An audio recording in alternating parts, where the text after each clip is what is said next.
এই যে এত কিছু আমি কি একা খাবো? হ্যাঁ, তুমি একটা খাবে না, কে আজকে খাবে? আমার কিছু যে এইভাবে খাবার সাজিয়ে কাকে দেওয়া হয়? আমি সব কষ্ট করলাম, আমি রান্না বান্না করলাম, এখন তুমি আমাকে সাজিয়ে ভাতও গুছিয়ে দিচ্ছ করেছো, আর কি? খাবে না কি করে? সব খাবে তুমি। মানে এইভাবে সাজিয়ে কাউকে দেওয়া হয়? তুমি খাবে, আমার সোনা বৌদি, তুমি খাবে। অ্যাকচুয়ালি সাজিয়ে দেওয়া হয় জন্মদিনে বা কোনো অকেশনে এরকম সাজিয়ে দেওয়া হয়, কিন্তু তুমি আমাকে যেভাবে পুজোয় সাজিয়ে দিচ্ছ, মানে তুমি এগুলো করে আমার মনটা ঠিক করবে বলতে কোথাও পারছো? নিয়ে যেতে পারিনি, কিছু আনতে পারিনি, তার জন্য তোমাকে সাজিয়ে তো দিয়েছি খেতে না। আমি কষ্ট করলাম সারাদিন, আমি রান্না বান্না করলাম, আর তুমি এসে রাতে আমি সাজিয়ে যে খাবার তোমাকে দিচ্ছ। হেল্প করলাম সব রকমের, আচ্ছা, জিনিস এনে দিলাম, তোমাকে কাজের সঙ্গে লাগলাম। কিন্তু এত কিছু খেতে পারবো না, দুজন বসে পড়ো খেয়ে নিই।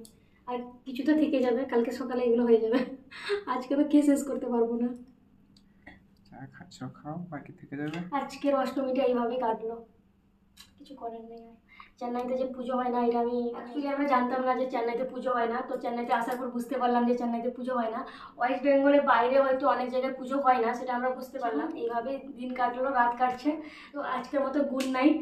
আর এই যে আমরা একটু খাবার নিয়ে বসে আছি, তো আমি এখন খেতে থাকি, আর তোমরা আমার ভিডিওটা লাইক কমেন্ট শেয়ার করে পাশে থাকো, ভালো লাগলে অবশ্যই পাশে থাকবে। সবাই ভালো থাকো, সুস্থ থাকো, আর পুজোতে চুটিয়ে এনজয় করো। আমরা আমি তো তো এখানে এনজয় করতে পারছি না। আমরা তো এখানে তোমরা ঘরে বসে এনজয় করে থাকলাম। কমেন্ট করে জানাও কোথায় গিয়ে ঘুরতে, কোথায় কোথায় ঘুরতে গেছো, কোথায় ঘুরতে গেছো অবশ্যই কমেন্ট করে জানাবে। কোথায় মন্দির ভালো ভালো হয়েছে, হয়েছে, কোথায় কোন ঠাকুর ভালো জায়গায় হয়েছে। ঠাকুর ভালো হয়েছে অবশ্যই কমেন্ট করে জানাবে। মা দুর্গা তো সবসময়ই সুন্দর, সব জায়গায় ভালো, বাট তোমরা তাও জানাবে কোথায় প্যান্ডেল ভালো কোথায় হয়েছে, ভালো হয়েছে। প্যান্ডেল কোথায় ভালো হয়েছে, সব থেকে বেস্ট কোনটা হয়েছে আমাদের দীঘা, রামনগর, কাঁথি, আশেপাশে সব জায়গাগুলো জানাবে কমেন্ট করে। Bye bye.